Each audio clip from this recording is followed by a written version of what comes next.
Hello, this is Todd Luck, and yes, it has arrived before the next ice age.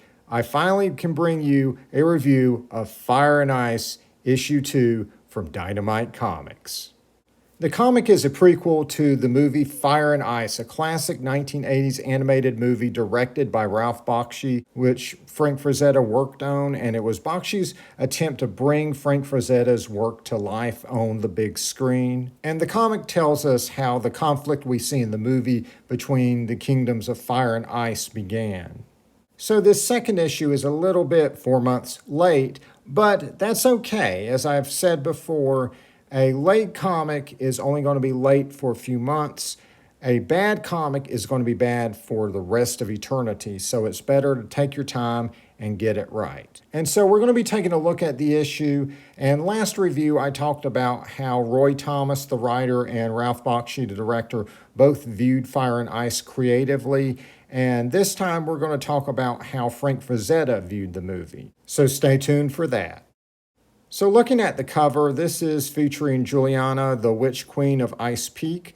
And the scene depicted here, I believe, happens in a later issue, but of course, arbitrary covers are pretty normal for a modern comic. It's done by Joseph Michael Linsner. Linsner got his start in comics in the 90s doing Cry for Dawn, his own creator-owned character, with some really spectacular art.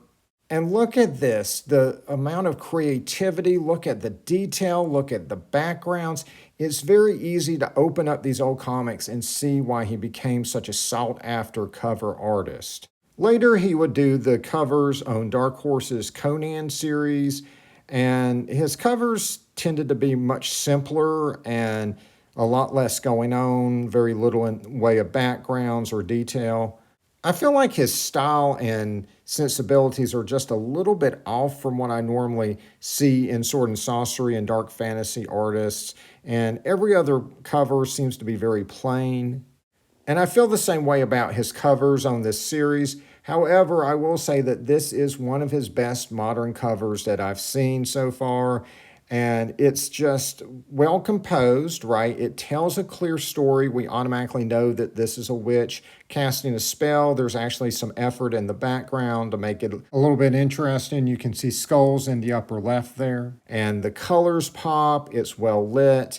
And like I said, definitely one of his stronger compositions. But this isn't the cover I wanted. I ended up with this because there was a mishap at the comic shop. I really wanted the variant cover and just took this so I could get this review done this week. The Leonardo Manco cover is cover B, and I think this is really strong. It showcases a bunch of characters in the series. I'm not sure if it really has much direct connection to this particular issue, but it looks really, really nice.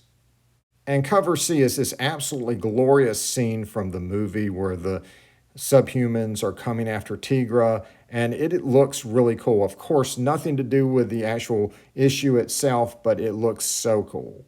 And speaking of cool looking, let's talk about that Leonardo Manco interior artwork, which is amazing. This is the opening splash page with Darkwolf, definitely the coolest character in Fire and Ice, your barbarian Batman just kicking some ass. And then you turn the page and you have this 2-page layout, which looks spectacular. I mean, there's such a great visual flair to the artwork. And his artwork is detailed, his storytelling is strong. It's just a really well-drawn comic. And he does an amazing job on the fantastic stuff as well. Here's a shot of Firekeep.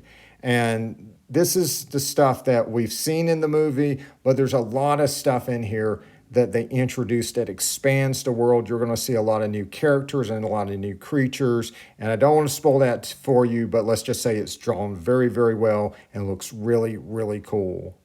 The writing by Bill Willingham continues to be okay. It's kind of what you expect from a prequel tie-in comic where you have a combination of explanations for what was in the movie that we're not quite sure how well it's going to sync up with what we saw on the screen, with heavy-handed foreshadowing, along with a lot of new characters that I suspect will either die or be written off in order to explain why they are here but not in the movie. But overall, the story is decent. It's just that the art is what you're really, really there for. In the ads in the back, we can see that the Dark Wolf figure looks very, very cool and is shipping very, very soon. And you can pre-order that right now at FrazettaGirls.com or on other retailers like Big Bad Toy Store. And there's also an advertisement for Fire and Ice Tigra one-shot. And so this is going to be 40 pages for $5.99. And issues 3 and 4 of the series have been solicited. This will be coming out in February. It's got the same writer, different artist. I don't know if or how it fits in with the series, but I'll be getting it and doing a review and letting you guys know. And so let's talk about Frank Frazetta's thoughts on Fire and Ice. And so I recently did a review of Frazetta Painting with Fire, an absolutely excellent documentary on Frazetta's career and life. So during my review, I talked about a special hidden feature where you could get this bonus interview that Frazetta did on the Veritech comics that he was involved with in the 90s. And so during that interview, he also talked about Fire and Ice and what he thought about the movie. And keep in mind that Frazetta was friends with Bakshi and seemed to enjoy working on the movie, but he felt like the movie really wasn't a Frazetta film. The story was come up with by other people, specifically Roy Thomas and Jerry Conway, and Bakshi, obviously, as the director, had a good bit of creative control, and sometimes his ideas were different from Frazetta's, and because you had all those collaborators, he just didn't feel like it was purely a Frazetta work. And so he gave an example that, for instance, the magic glaciers, the wall of ice that was consuming the land, wasn't really his thing. He wanted it to be more of a fight for survival. And he talked about how he would like to do a Death Dealer movie where he had more creative control over it. And unfortunately, of course, that never happened. But I would love to see someone who knows Frank's vision be able to bring that to life someday. I think I would definitely love to see that movie. And speaking of those Veritech comics from the 90s, they put out a series called Jaguar God that was created by Frank Frazetta, at least the character was, and he did some of the covers.